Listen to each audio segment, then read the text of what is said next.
Hello, and welcome to Reimagined Radio, a program that explores radio as a storytelling platform. I'm John Barber, producer and host. Thanks for listening. This episode of Reimagined Radio presents the Willamette Radio Workshop, based in Portland, Oregon, performing two short stories, Hiro and Liling and The Martian Death March. Both are directed by Sam A. Mowry. First up is Hiro and Liling, an original love story by Portland writer Kristina Jones.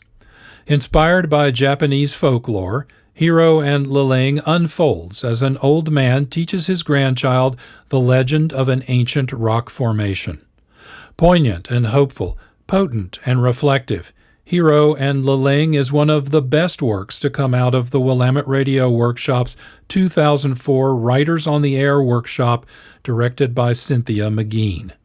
Let's listen now to Hiro and Liling.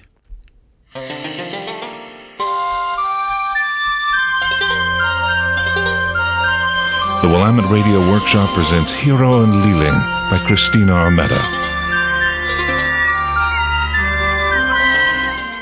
What are you doing, Grandfather?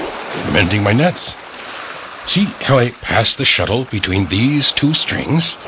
Then I push it through like this to make a hole and a knot, like that. See? Then the fish won't slip through, and we will have him for dinner. Can I try? Yes. Hold it like this, and take up your shuttle. Now thread the string through like this. You can do it, little one. Try. It is very difficult. Maybe I could just watch you do it for a while. Maybe you could tell me a story. I know, Grandfather, you could tell me the story of those two rocks out there. You always said you would one day. Is it one day, Grandfather? Is it? Yes, perhaps it is, little one. Today is a good day for you to hear the story of Hiro and Liling.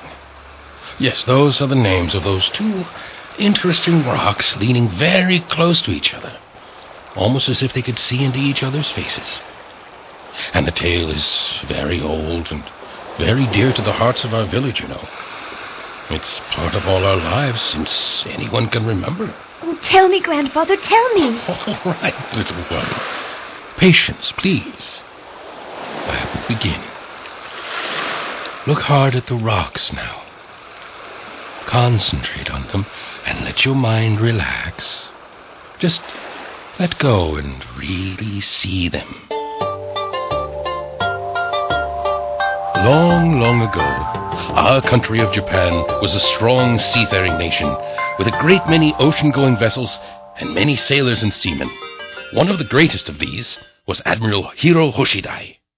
He was a very great leader and a fair and honorable man. Hiro-san was loved and respected by his men and by his family and by the shogun. He had led many successful sea battles and was slowly winning the country of China itself for his lord. But even with all that glory and power, Hiro-san was sad. Perhaps it was because he had seen so much suffering in his life, so much death.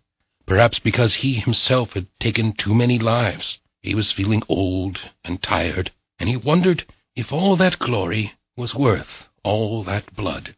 When our story begins, Hiro-san was on board his vessel, the Golden Eagle. It was a splendid ship, large, well-equipped, with lots of guns and armaments, and very good seasoned warriors serving under him. The shogun had ordered the Golden Eagle, her master and her crew, to make war on an important coastal city in China. Hiro had arrived, anchored his ship, and sent his men off to sack the city. It was the dead of night. Hiro was waiting for a sign from his first mate to come and lead the final attack. He stood on deck and watched the ruin before him. People running everywhere. Fighting men were killing the frightened people and plundering houses and stores.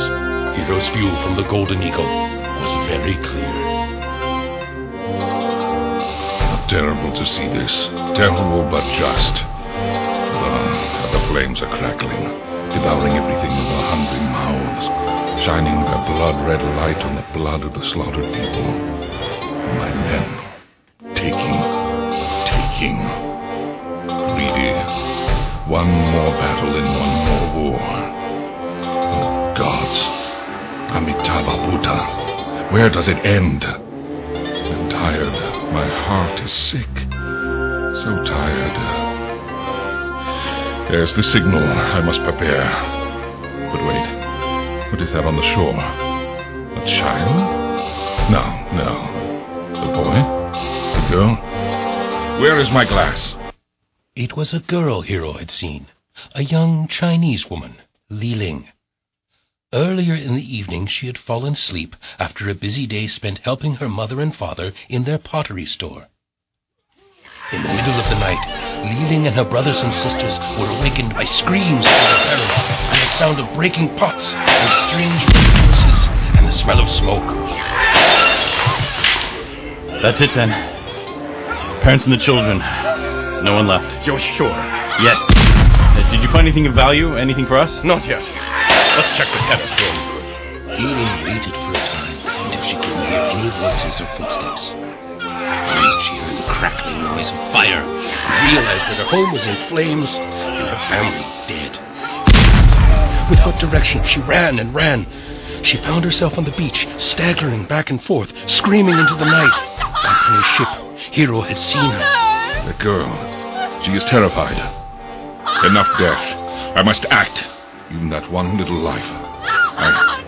I must save her. In a matter of a minute or two, he had beached the landing boat and waded through the surf to the shore. Liling had not heard Hiro approach. Her back was to him as she sat slumped on the beach, weeping. Girl! Grabbing her roughly by the arm, Hiro lifted Liling to her feet. As she turned to face him, she screamed with terror. Hiro was a mighty warrior, and in his battle dress, he was fearsome to see. Don't kill me. Please don't kill me. Come with me, girl. No, you will kill me. I will not kill you. There's been enough killing this night. Dragging her by the arm, Hiro threw Liling into the landing boat. She tried to cast herself into the water. No, you don't. You'll stay alive. No, let me join my family. Be quiet, girl. You will not die. I promise you. Who are you? Why should I listen to you? You are one of them. You killed my family. You had no reason and you killed everyone. Everyone! Hiro tied Liling's hands with a cord from his own tunic. He rowed back to the Golden Eagle and motioned for his men to lift the girl out of the boat. He then swung up the ropes and stood on the deck. Hiro nodded to his men and, taking Liling by the arm, took her to his own cabin. He sat her on a stool, tore off his armor, and sat down on the floor in front of her. Liling's hands were before her eyes, but she peeked through her fingers at him. What is your name? I will not harm you. Do you hear me? Today is not your time to die. It's over. You are safe. I will take care of you. Now, what's your name? Liling. Liling. What a pretty name. Here, you are cold. Put this around you. Hiro draped a warm blanket around Liling and stood up to look at her. Here, Liling, is it? Stand up. Let me look at you. I thought I rescued a child from death. But you are so much more. In your eyes I see life. Fresh, young, beautiful. You are hope. I am a father. I will take care of you. I will take care of you. I will take care of you. Do you understand, Liling? Little flower, you are safe. And Hiro was as good as his word. Liling returned with him on the Golden Eagle to Japan.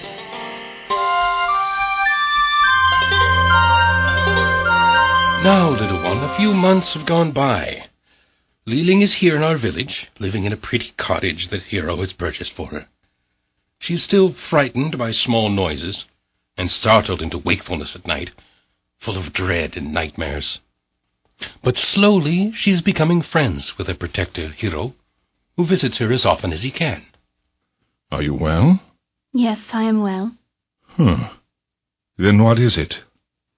Hiro-san, I am very grateful to be alive. And thank you for giving me a place to live. It is a beautiful cottage. Only... You are missing your family, aren't you? Yes. Yes, I am. It was a terrible thing that happened. I'm sorry, Hiro-san.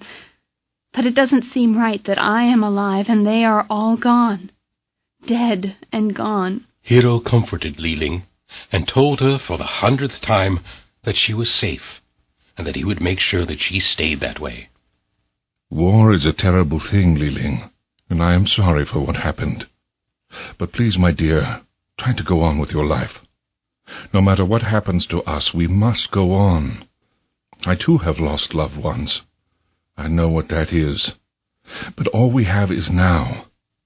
And now it gives me great pleasure to come home to this village and walk up to this cottage and know that you will be here.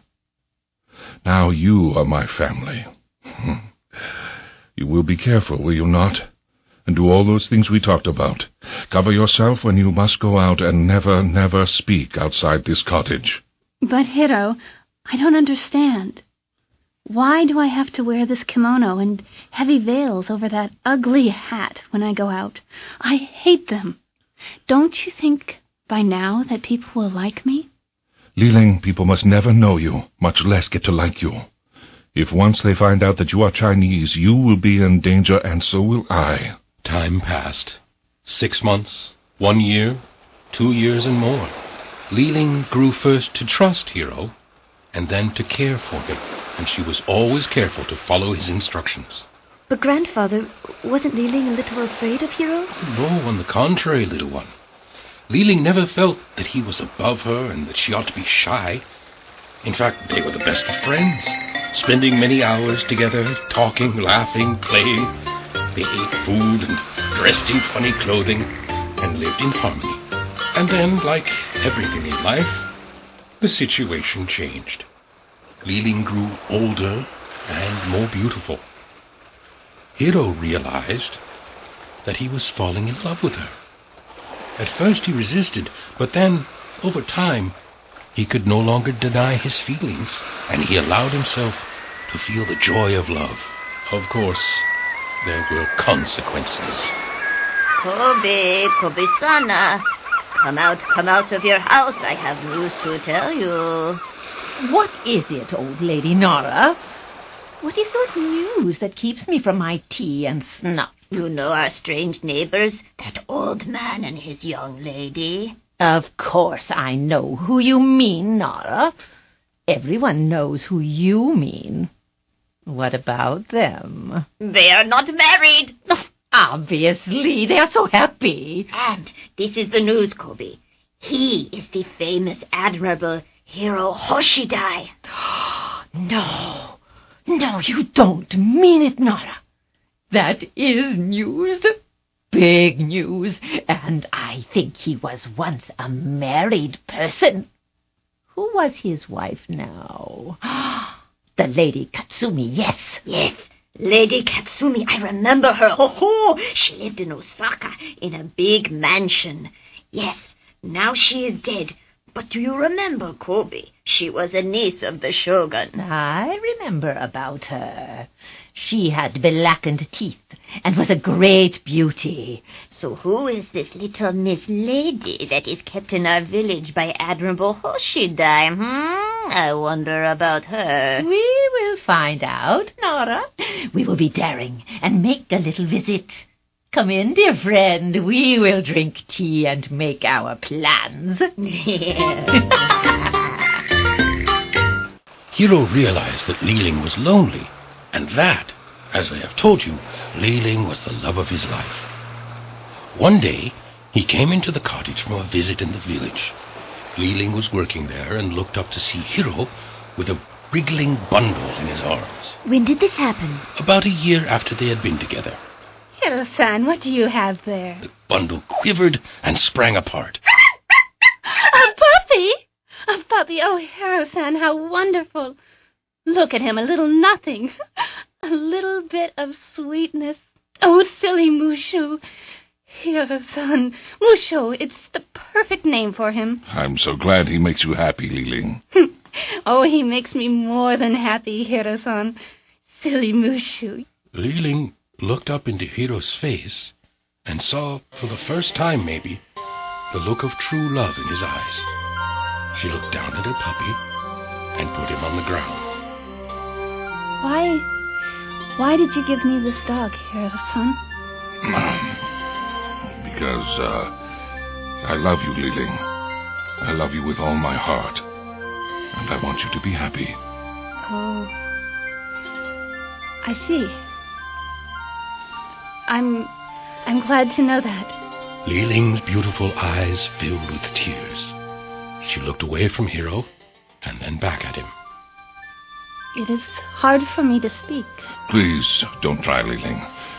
Just come into my arms, if you would like to, and let your heart speak for you. Only if you would like to. Oh, Hiro, I do want to. I want to stay in your arms forever. So they were really in love with each other, not just friends. Yes, little one. The great mystery of love had been opened like a gift between them. And that love was true and good.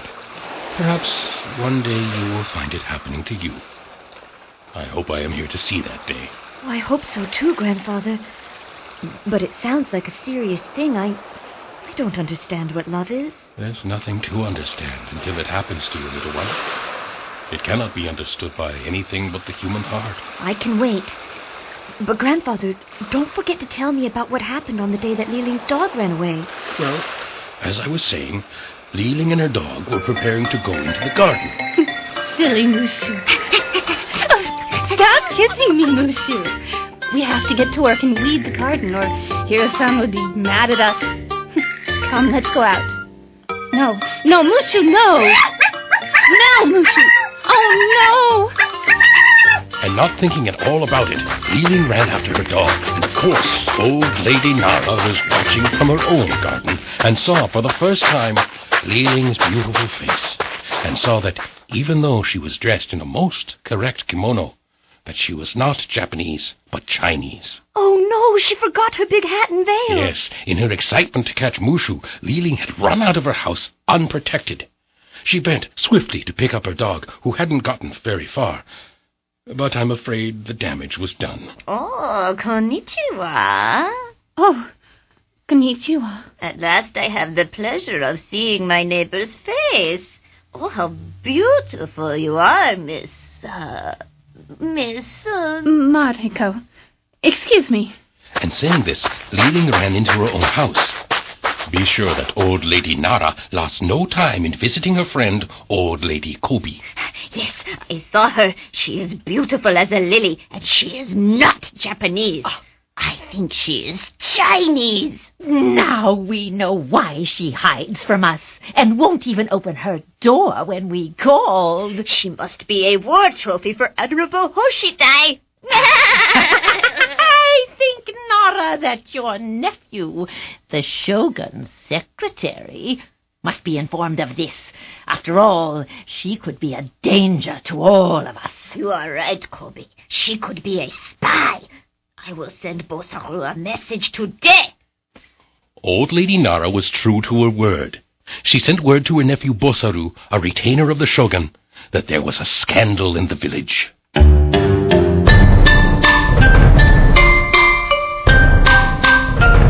Toda-san, many thanks for the message from my auntie. I'm sure that our Shogun will be interested to know of the predicament that his admiral has put on our government. He has disgraced himself. It may even mean a promotion for myself.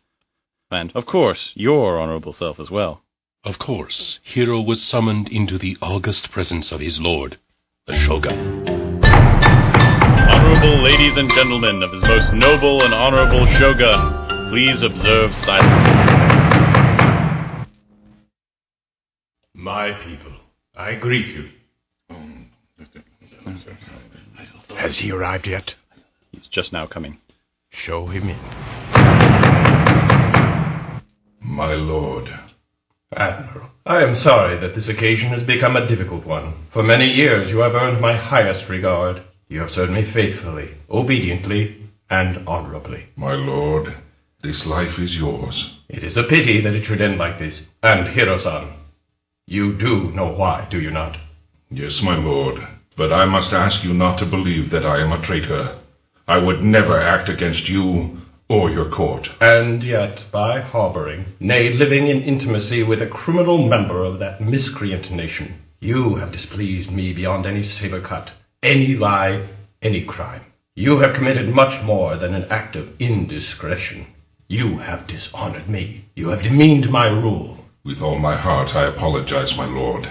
And now, please allow me to restore your honor. With your permission, tomorrow will be my last day in this world. Hiro-san, you have been dear to me. I trusted you. Do see to it that your death, unlike your life, will be conducted with suitable respect for our laws. And so little one Hiro knew that he must take his own life. He was a samurai. He was bound to the code of honor. But, Grandfather, that is not fair.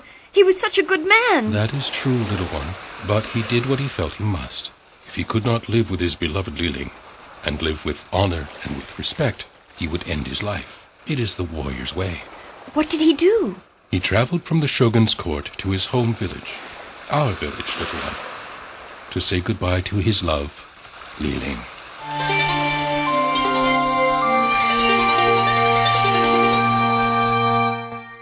Hiro-san, I am so glad to see you today. I have prepared the most delicious dumplings, and I have your favorite green tea.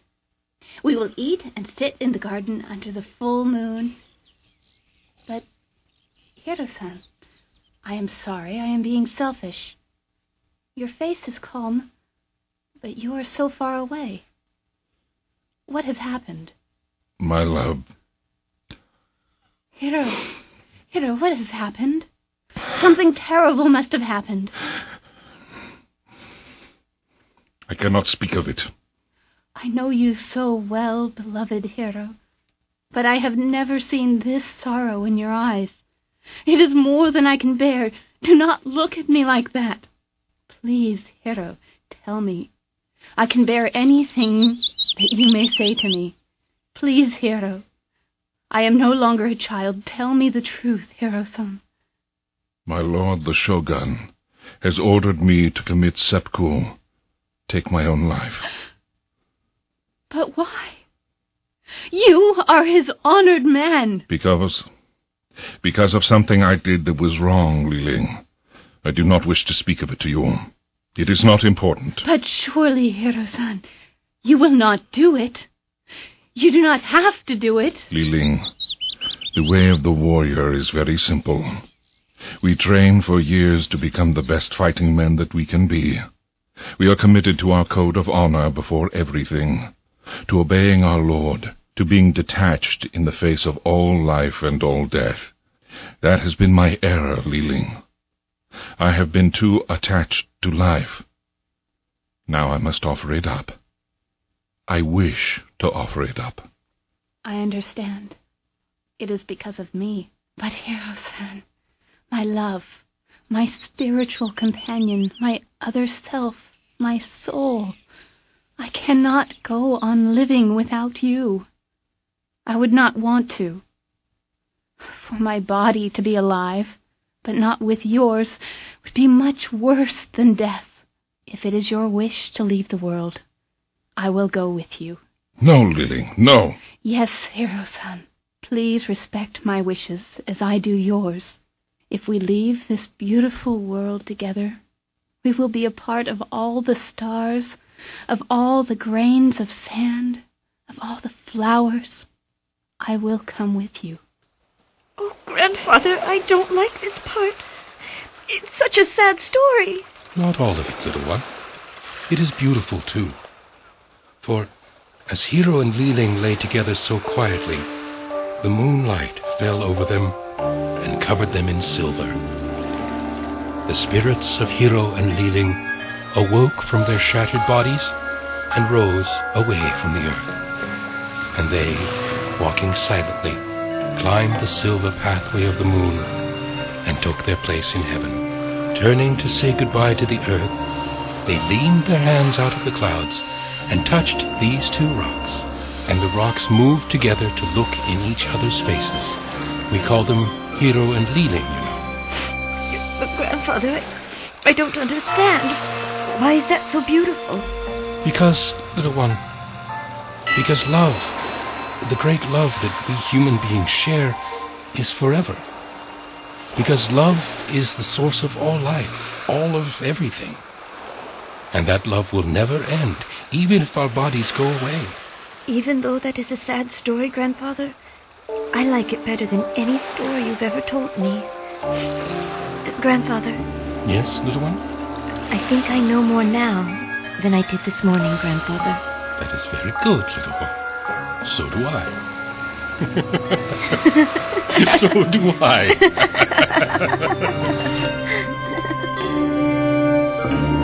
Hiro Liling was written by Kristina Armetta, original music by Peter Armetta, and was recorded by Robert Kowal. The cast are Chris Porter, Laura Faye Smith, Genevieve Winters, Atticus Wells Mowry, Janet Penner, and David Loftus. This audio play was developed through the Writers on the Air Workshop, Cynthia McGeehan, director. Special thanks to D. May Roberts, Marc Rose, Marty Gallagher, Curtis Hanson, and the members of the Writers on the Air Workshop. I'm Sam A. Mowry. I directed and acted in this production. Thank you for listening. Until next time, we remain obediently yours.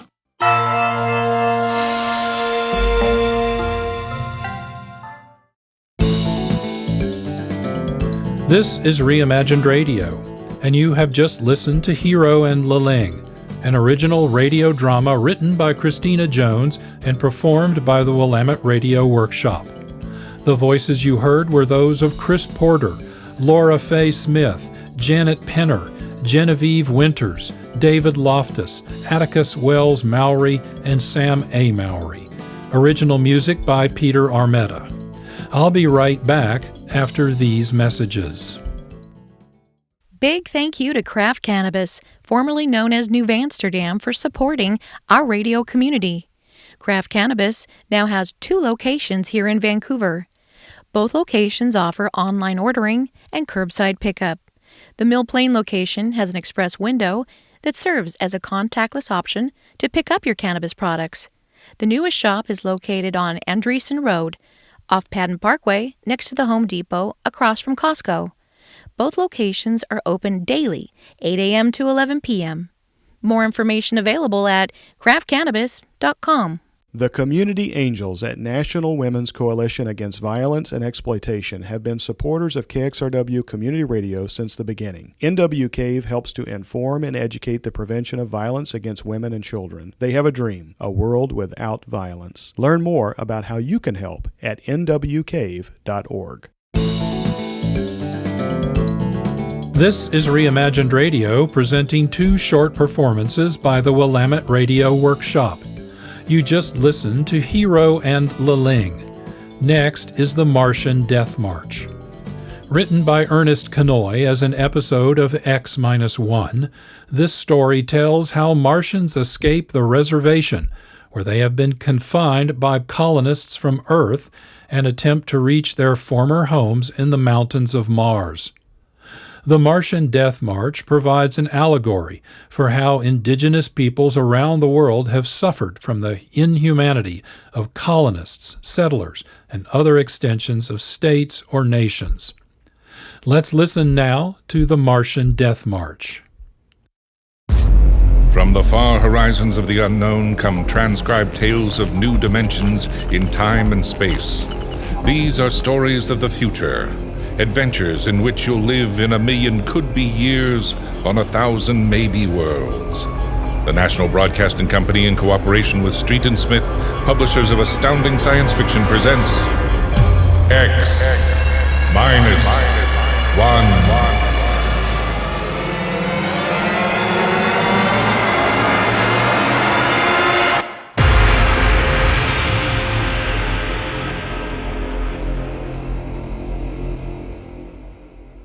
The Martian Death March. I've always been interested in lost causes.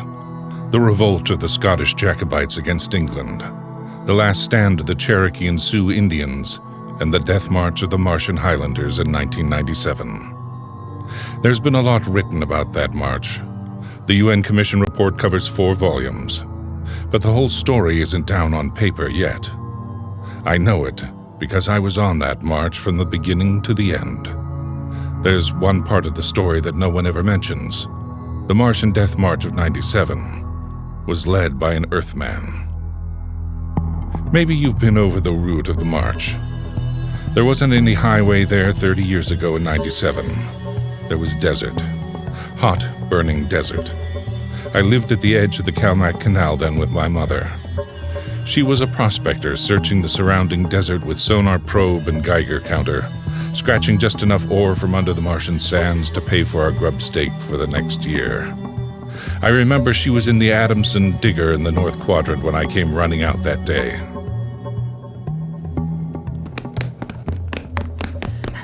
Mom! Mom! Mom! There's somebody coming, Mom! Across the desert! You sure? I saw them. They're a couple of miles out. Well, how many cars? They're on foot. On foot? Across the desert? Mm-hmm. Honest, Mom. I saw them. Are you sure it just wasn't a light reflection off the canal? No, it was dark against the sand. I don't like that. You run back and get the rifles out. I've got to pull the digger into the shed. Is there going to be fighting, Mom? I don't know. I've got a whole year's ore piled out back in the bins, and I ain't going to lose it to no claim jumpers. You go back to the shed and break out those rifles and see they're loaded, you hear? And jump!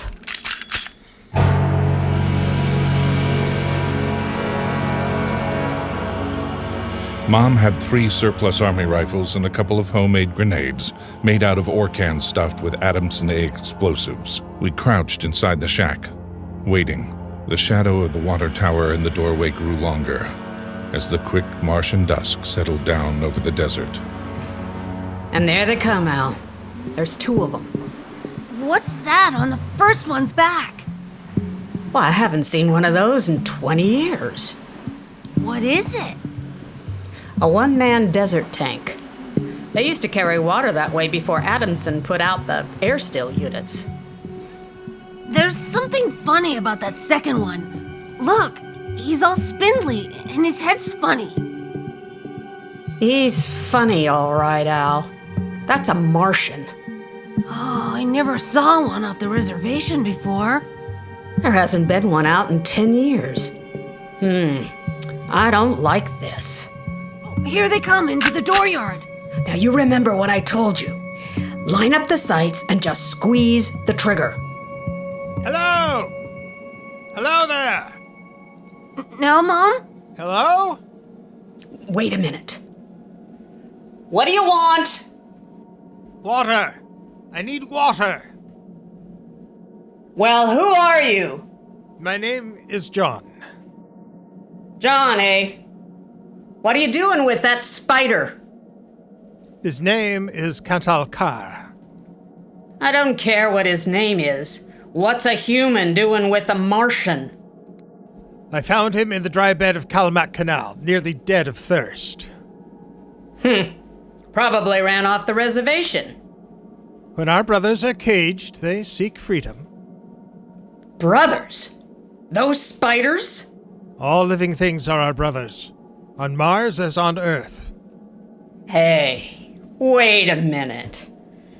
Bert Olstrom at False Wells told me there was a screwball hedge preacher over there hollering about letting the spiders loose off the reservations. Let no man call his own. No man, nor tribe, nor nation. I guess that's you, all right. Bert told me they call you Crazy John. I don't suppose there's any harm in you.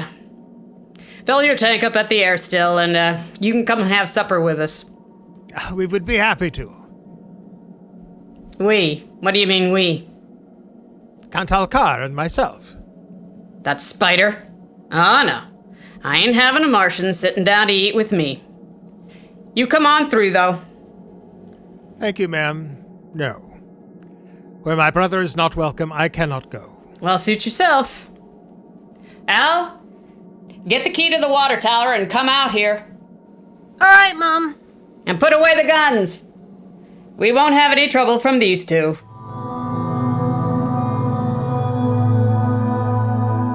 When we went in the house for supper, I could see them silhouetted against the fire. The old man with his wild hair and beard, and the thin, spidery arms and legs of the Martian. Mom?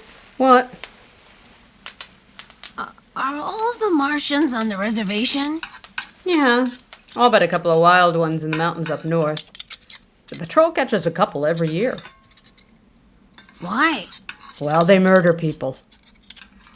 No, I mean, why are they on the reservation? Because it's the safest place to keep them. They're pests, that's all. How many are there?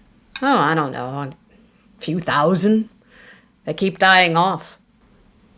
Why? Well, they catch earth diseases. Chickenpox almost wiped out the whole gang of them 2 years ago. Chickenpox? I had that. It didn't wipe me out. You ain't a Martian. I was born on Mars. Well, I mean you ate one of those spiders. Now eat your food. It'll get cold. Okay. Mom? What now? Were the Martians always on the reservation? Well, since the Outpost 3 massacre, they have been. What was that? Oh, back before you were born, they lived wild in the mountains in the north. Were they fierce? Fierce enough. The only place for them spiders is behind wire. Yeah, it sure is.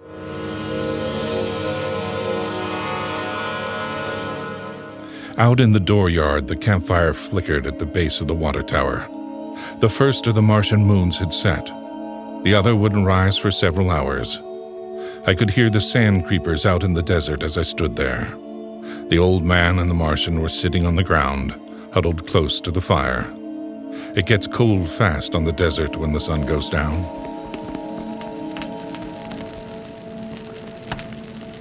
Is that you, boy? You can come up to the fire if you like. My mom wouldn't like it. All right.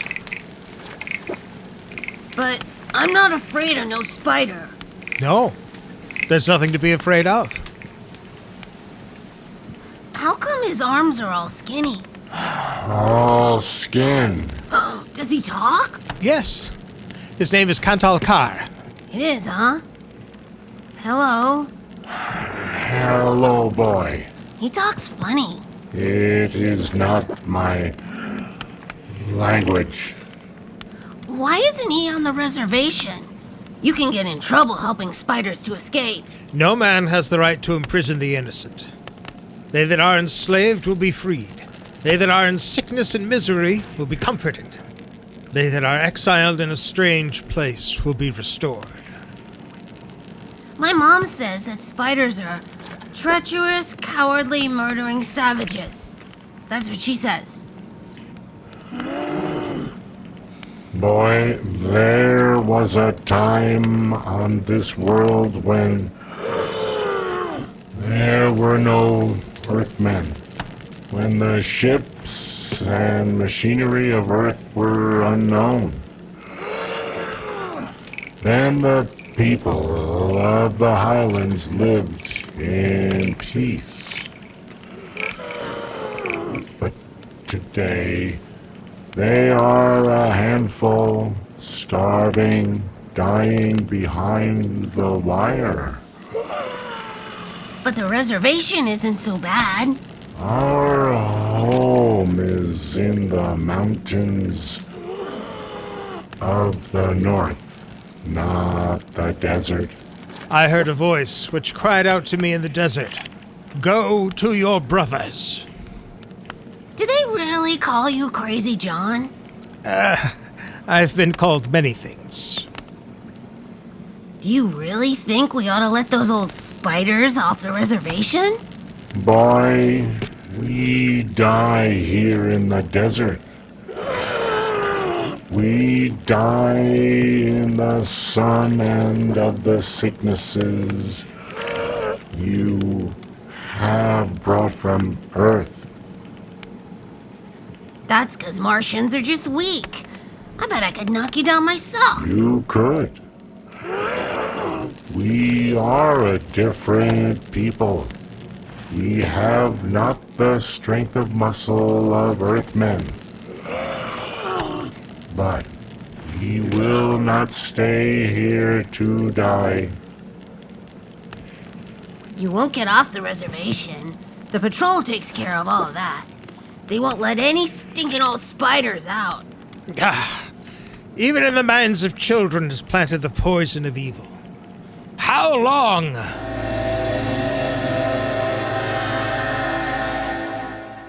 That night, through the window, I could see the flicker of the old man's campfire.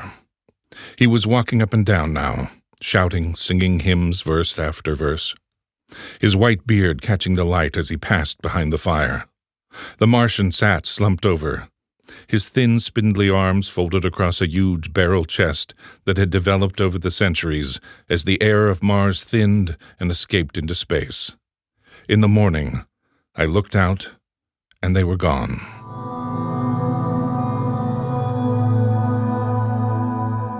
Looking back now, we wonder how they did it. The high-voltage wire around the reservation carried a fatal charge. The patrolmen in the tower had 50-caliber machine guns. The desert around the camp was mined heavily. Yet at dawn, August 7th, 1997, they broke out. I was down at the end of a dried-up canal bed hunting sandpeepers when my mother came running up to me. Al! Al!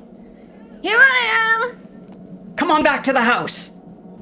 What's the matter, Mom? You shut up and run. What is it? The spiders busted loose. Bert Ulstrom radioed in.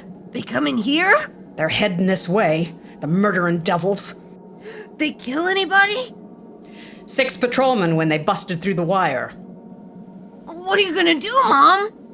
Fire a keg of Adamson A across the gate. You get in there and get the guns out. I got the rifles and shoved a full clip in each one. Then I slipped a primer fuse in the homemade grenades and lugged them out to the porch. Mom was running lead wires back to a detonator from a half keg of Adamson A she'd set across the gate. There. That's it. Now give me one of those rifles. Will they be here soon? You can see the dust over the rise. Murdering spiders. What'll they do? I don't know. Now make sure you get a good sight, Al. Don't waste any bullets. There they are, Mom! There they come! Wait a minute. Hold up now. I want to get a good shot. Let him get closer. Mom! That's Crazy John up in front! There! He's taller than the spiders. You can see his beard. You're right. Oh, that renegade rat. He probably helped him break out of the reservation. Listen, Al. If anything happens to me, you ride out back to the shed. You can hide out in the empty ore bins till they go away. Now you got that? All right, Mom. The spider's shouting something, Mom. Probably a trick. Get down a little, Al. You're in the way. We're coming in. I got him clear now, and right in the head. Up a little now. Got him! Got him, Al!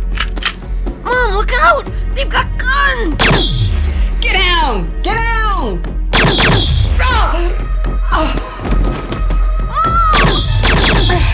Get out of here, Al! Get out to the shed! Mom, you're hit! Come on! Those spiders are gonna rush! Now get going! No, I can't let you! Shut up and get out of here! Get out of here!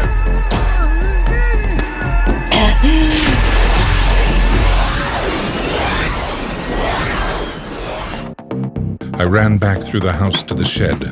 Behind me, I could hear the Martians sweeping up to the dooryard. Then suddenly the ground shook and I could feel the dull concussion waves hit my ears as the Adamson A exploded. I could hear the high whispered screams of the Martians and the rattle of fragments on the metal roof of the shed. I dived into the empty ore bin and slammed the hatch almost shut. I sat there, waiting.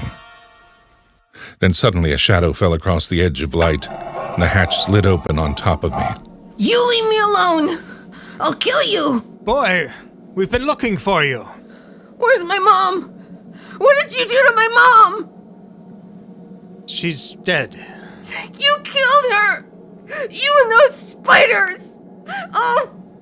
I'll kill you. I'll kill all those stinking, murdering spiders! They are our brothers, boy. Your mother shot without warning, and the fire was returned against my orders. You mean you weren't going to attack us? Our brothers came in peace. They're going home to the mountains. We came to get water for the journey. You mean you just wanted water? Mom!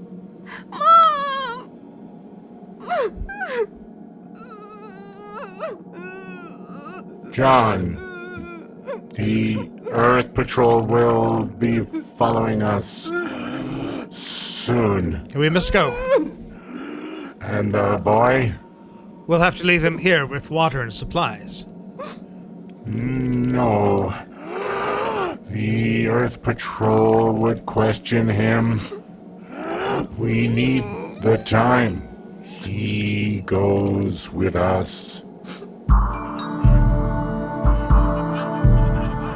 They tore the Adamson air still from the tower and mounted it on poles. They piled our supplies in the yard and loaded them on their backs. And then they started. I marched with the old man at the head, and the columns stretched out behind us in the desert. I turned to look back at our house, but the sun was behind it, blinding red. The old man pulled me around as he marched, his eyes fixed on the horizon, where far to the north rose the cool mountains that were the ancient home of the Highlanders. 14 of the Martians died the first day. They dropped to the side of the column when they could not go any further, and died. But the march went on. On the 5th day, we swung wide to avoid a mining settlement, but not wide enough. The miners were in the ambush behind a pile of rocks. Get down, boy! Get back to the reservation before I shoot the whole lot of ya! I shall lead them home. Home to the promised rest. Home to the mountains. March forward.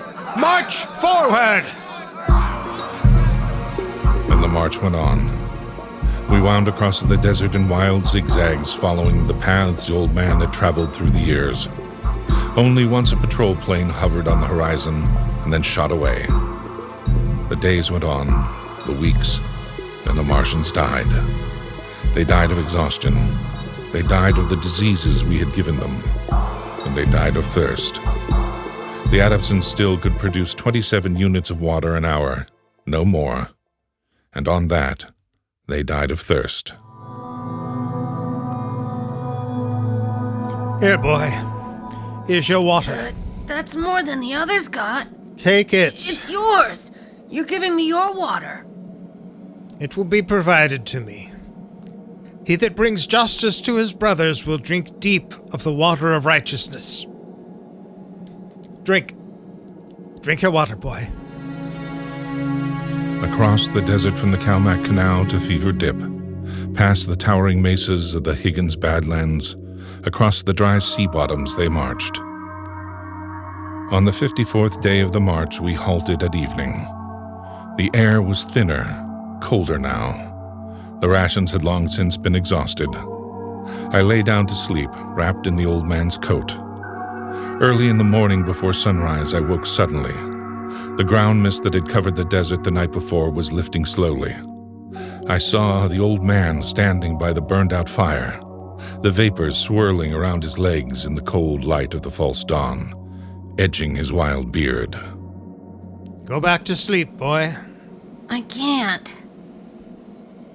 The end is near. I have led them through the wilderness, dry shod across the seas, and before us lie the mountains. You mean we're almost there? When the mist is taken from the eyes of man, the place of refuge can be seen. You mean the mountains? It's over. We're there. I have led them to their home, and I must go back to the desert. You mean alone? Now. Even now I hear a voice in the wind. Carry the message to the men of Earth. bring to this new world the message of the old. All beings created in the universe are my brothers. And he that harms my brother harms me. Goodbye. Goodbye, boy. You'll be safe now. Goodbye, John. Goodbye. The Martians found him 500 yards from the camp, dead. Now the mist rose, and before us towered the highlands, the tall green mountains and the cool sky. The march was over. Of the 7,000 Martians who started, 900 were alive. They gathered now on the rise of ground and faced the hills.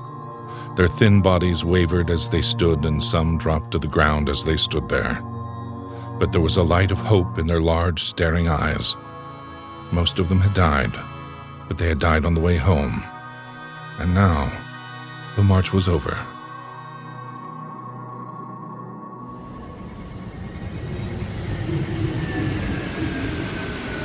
Then the patrol planes were spotted on the horizon, and within 10 minutes they had landed. The Martians stood silently as the squads piled out and set up the 50 caliber machine guns and the petroleum gel flamethrower. All right, you spiders, hands up and stay together. Gather in a bunch and don't try anything. Sergeant? Yes, sir. Shoot the first spider that moves and shoot to kill. All right, where's that boy? There was a boy reported. Here I am. Are you all right, kid? They hurt you? No, I'm all right. John gave me his water ration. Oh, the leader, huh? Well, I've got a warrant for him. Where is he? There. He's dead. Well, just as well. I'd hate to be him in front of a settler's jury. What are you gonna do to them? The spiders? See those transport planes coming in?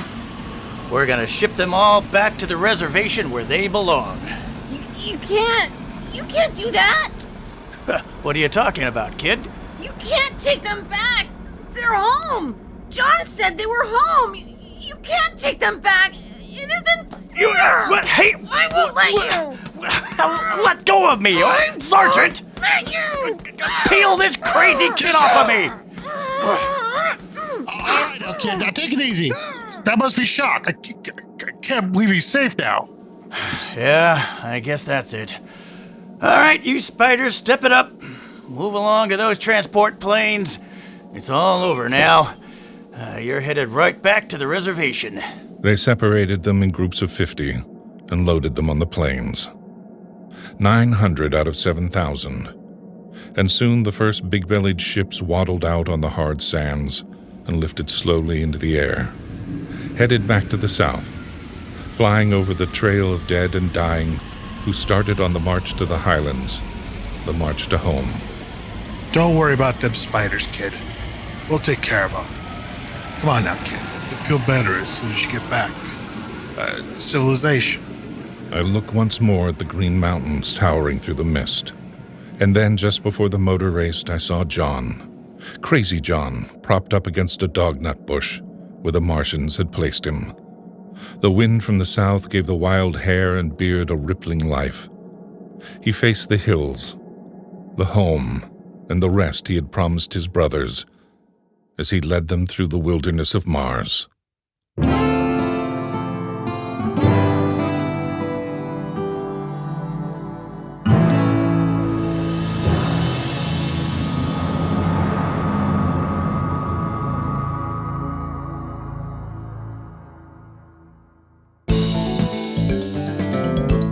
This is Reimagined Radio, and you have listened to The Martian Death March, written by Ernest Kinoy and performed for us by the Willamette Radio Workshop of Portland, Oregon. The voices you heard were those of Christopher Hart, Samuel A. Mowry, Karen O'Brien, Pat Blem, Scott Jameson, Todd Tolsis, and David Ian. I'll have closing remarks after these messages. KXRW programming is made possible by the generous support by David Dansky with David's Toys, buyer and collector of old toy trains, including Lionel, Flyer, Ives, and Marc's. He is interested in buying old transportation-related toys as well as toy trains from the late 1800s to the 1960s. David offers appraisals for fellow toy train lovers as well. David's Toys can be reached at 360-576-1602. That's 360-576-1602. Stunner Boutique is a locally Black-owned business presenting their first Essence and Vintage Fashion Show on Sunday, August 1st. Doors open at 4 p.m. In addition to the fashion show, they will have an after-party with a special guest performance, music, laughs, and drinks. This is a 21 and over event held at the VMAC Dance Studio at 116 Southeast Jamhill Street in Portland. Ticket info and more details at Stunner Boutique's Facebook or Instagram pages, and Stunner is spelled Stunnher.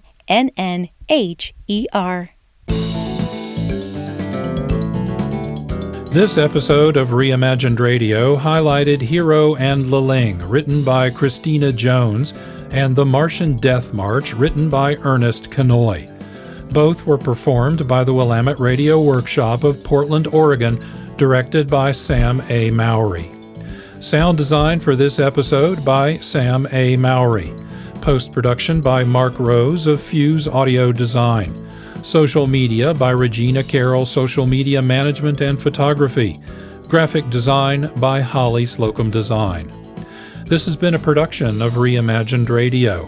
Our live performances, web streaming, and radio broadcasts of sound-based storytelling are heard on local, regional, and international community radio stations.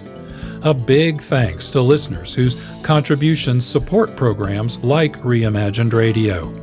If you would like to help support radio storytelling, please visit your community radio station's website and engage with the Donate button.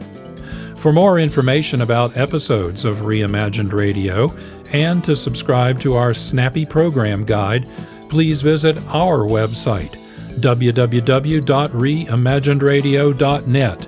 That's www.reimaginedradio, all one word, no punctuation.net. You can follow Reimagined Radio on Twitter, Facebook, and Instagram.